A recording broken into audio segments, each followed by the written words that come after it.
Good morning. It's Wellness Wednesday, so as I promised you, we're going to work on we're working on canine enrichment. So today we're going to discuss briefly the 5 points of canine enrichment. This is a great book. It's called Canine Enrichment. It's by Shay Kelly. It is available on Amazon. It talks all about canine enrichment, from brain health, socializing behaviors, physical exercise, like everything. But it's basically broken down into this, and if you look online, you would see this kind of the 5 elements. So the 5 elements are safe environment, natural behaviors, companionship and bonding, non-food enrichment, and food enrichment. Today I'm going to focus on natural behaviors and food enrichment kind of combined together. So I'm pretty excited because we're going to do foraging boxes, which my dogs really like, because A, they like to tear up paper, B, they like to be investigative and explore everything, and C, they're very food motivated. So basically what you would need, this is why I told you to save your recycling, or why Wellness Wednesdays is on Wednesday, because you can get the recycling as you're doing your walk. So I'm using Chewy boxes because they also come with this nice stuffing paper. And I'm also, since everyone bought toilet paper, these are toilet paper or paper towel rolls in here. And this is also, again, the Amazon plastic, the bags that they send items in, like books and things, all cut up to increase the snuffling. So this is like a smaller, more complex box. And then this one over here, as you can see, I cut off the sides. And then made them like rigid sections in the box. So you can make these as complicated or as easy as you want.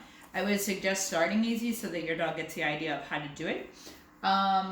Also, I sometimes put an enrichment toy, like puzzle toy, at the bottom of the box, so they not only forage, but then they can get one that will also make it last longer, because then it's a foraging toy.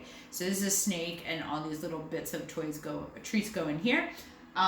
Dakota is obsessed with this one, so I'm going to put that in the bottom of this box. Now, this is also a good way to feed beyond the bowl, so that you don't have to be, they can forage for their meals, basically.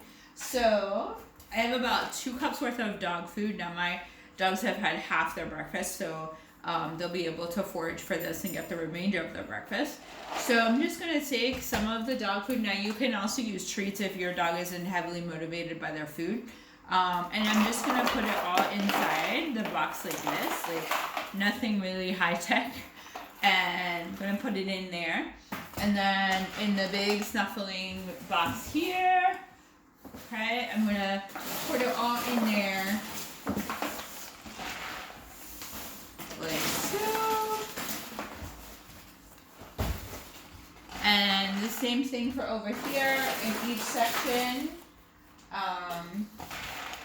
they'll get some food like this. So just keep track of, if you're using dog food, keep track of how much dog food you're using, so you're not accidentally feeding or overfeeding or underfeeding your dog. The enrichment goals for this is encouraging your dog to have a wide range of like foraging and exploratory behavior, which is what they would do naturally. And you're also moving, like I said, beyond the bowl. So you're helping them use their cognitive skills to search and forage for their food, which is their natural behavior and natural instinct to do. It develops problem solving and strategy building, because they have to be able to figure out how to get all the food out of however complex the box is that you've made. Even sticking their head in there can be a challenge for some dogs. So if you have a smaller dog, you might want to try like a shallower box or something that's a little more low riding. I have very big dogs, so I can use these sizes. It's designed to increase their snuffling and their sniffing, which is what they also do naturally. So it's also good at indoor activity. If the weather is bad, you can't be outside, or you're quarantined. And it also improves their confidence. Like, they're not ones to stick their heads in things that they don't know what they are. So this kind of builds their confidence to reach it and explore and experience new things or new ways of problem solving. my favorite part about this is it's a heavy cognitive based skill and activity, and it really encourages them to interact with variety of types of their environment. So foraging boxes are one of my favorite things to do. They're really cheap, they're DIY. I don't have anything here that I've had to pay for, which is great. So I'm gonna go get my dogs, bring them in so you can see how this works. They're all at the gate, very excited. So just give me 1 second.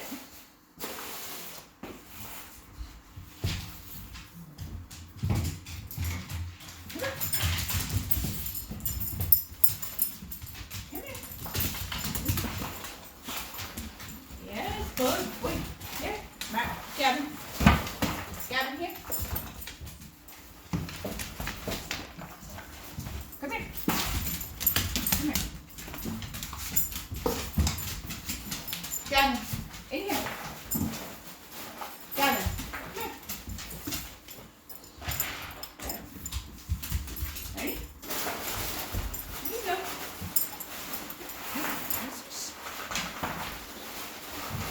So sometimes you have to encourage them to start.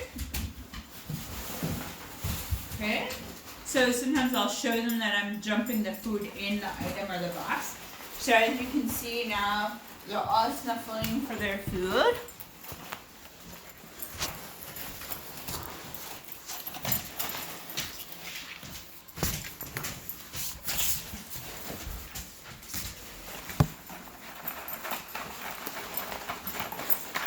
This is a great activity. If you have resource guarders, just definitely separate your dogs so they're doing it separately.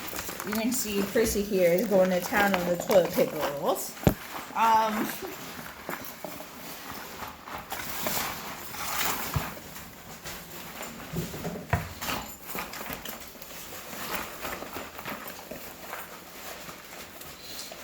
This is one of Dakota's favorite activities.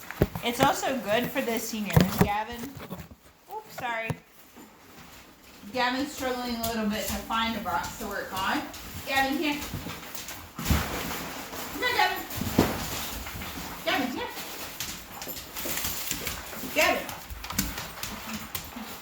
Come here, Gavin. Gavin.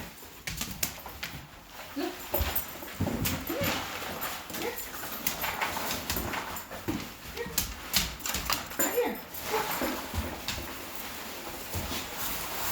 Gavin put his big butt in the way. So I'll try to move so you can see it. So Dakota's really going to town. Gavin, in here. Look.